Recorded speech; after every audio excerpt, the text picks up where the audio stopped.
Hi,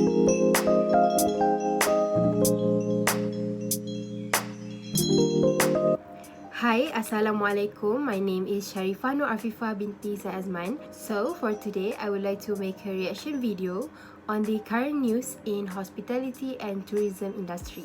The news that I have picked for today's reaction video is the renewed lockdown deals fresh blow to Malaysia's tourism sector, written by S. Puvaneswari, which is posted on 14 October 2020. Before I start my reaction video for today, I would like to highlight a little bit of the important point which is presented by the writer in this article. First, hotels, attractions and tour agencies are being hit by cancellations. Second, major cities are entering partial lockdown again following recent spike in coronavirus cases. Third, spillover effect on domestic tourism in neighboring cities.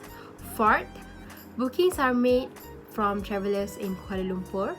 Fifth, with the wave of cancellation, new bookings have also dried up. Sixth, Terengganu-based Ping Anchorage Travel and Tours received more than 60% cancellations, mainly from Klang Valley, which is affected by CMCO. They also received booking cancellation from other states due to the current uncertainty of travel and safety fears from the rising virus cases in recent weeks. 7. Current occupancy at Terapuri Heritage Village in Terengganu also stood less than 20%. 8. The resort staff have been doing their best to persuade guests instead of cancelling their travel. 9. Adding to the issues, unlicensed accommodation providers were also competing with domestic tourism industries by undercutting rate. 10. Langkawi-based mega water sports and holidays also received cancellation for the jet ski tours, accommodation and ground tours in Langkawi. Majority is also from Kuala Lumpur and Selangor. 11.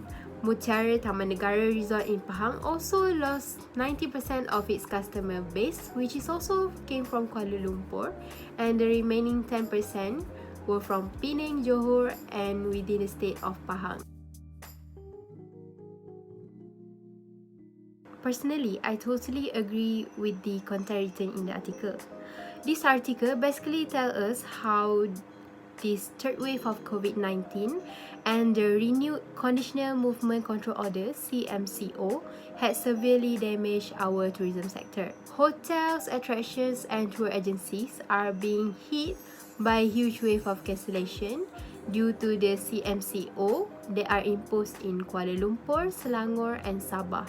Under the CMCO, all tourism activities to and from the affected areas are banned. However, the booking cancellations are also coming from the unaffected area due to current uncertainty of travel and the fears of the rising number of COVID cases. I actually think they are stating facts because their articles are written based on the numbers of bookings and occupancy of hotels and resorts in Terengganu, Langkawi and Pahang. However, some hotel owners are also stating their own opinion where they think that domestic tourism will be hard to recover after the CMCO is lifted. He also states that it is vital for the government to support tourism industry. Thus, in my opinion, the issues are presented by the writers based on their interview with tourism players, and the issues are discussed with the combination of the numbered facts and the owner's opinion themselves. I think this article is accurate because the numbers, the percentage, are brought out by the tourism players themselves. However, there's a part of the article are a bit biased because it is the owner's personal opinion themselves. So, some of the owners states that their loss is huge and it will be hard for the tourism industries to recover after CMCO. I think this is biased because I think it will not be that hard for the tourism industry to recover after CMCO as claimed by the owners, because we can see although the COVID-19 had severely damaged tourism industries in first and second wave, But we can see that the recovery process is much faster than expected because people travel a lot domestically after the CMCO is lifted in June. I had once tried to make a booking at the resort in Port Dickson, but then I was told by the resort that they are fully booked. So based on this, we can see that people are really eager to travel after the CMCO. I think it is not impossible for the tourism sector to recover in the future